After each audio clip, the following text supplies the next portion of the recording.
Hi friends, welcome to RJ cookery.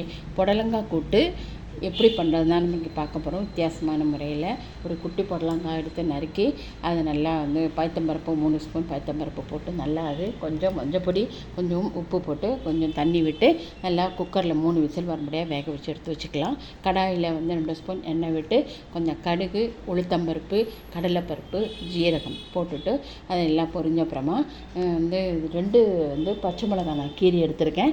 காரம் வழக்கு காரம் தகுந்த மாதிரி போட்டுக்கலாம். கொஞ்சம் கருவேப்பிலையும் போட்டு அப்புறமா ஒரு வெங்காயத்தை குட்டி குட்டியாக நறுக்கி போட்டு பூண்டு பல் 3 எடுத்துகிட்டு இருக்கேன். பூண்டு ஆப்ஷனல் தான்.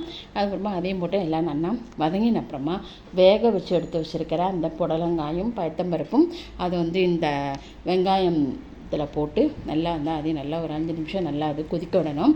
அது உப்பு போட்டு நம்ம ஏற்கனவே வேக வச்சு தான் எடுத்து வச்சுருக்கோம். கடைசியில் தேங்காய் 2 ஸ்பூன் தேங்காய் போட்டு வெறும்னா நான் தண்ணியெலாம் விட்டு அரைக்கலை, வெறும் தேங்காய் போட்டு அதை நம்ம இந்த கூட்டில் போட்டுட்டோம்னா நல்லா அது ஒரு கொதி வரட்டும். கொதி வந்துச்சுன்னா நமக்கு கொத்தமல்லி தூவி இறக்கிடலாம். புடலங்காய் கூட்டு நிறைய பேர் வேறு வேறு வித்தியாசமான முறையில் பண்ணுவோம். இந்த வீடியோ உங்களுக்கு பிடிச்சிருக்குன்னு நினைக்கிறேன். தேங்க்யூ.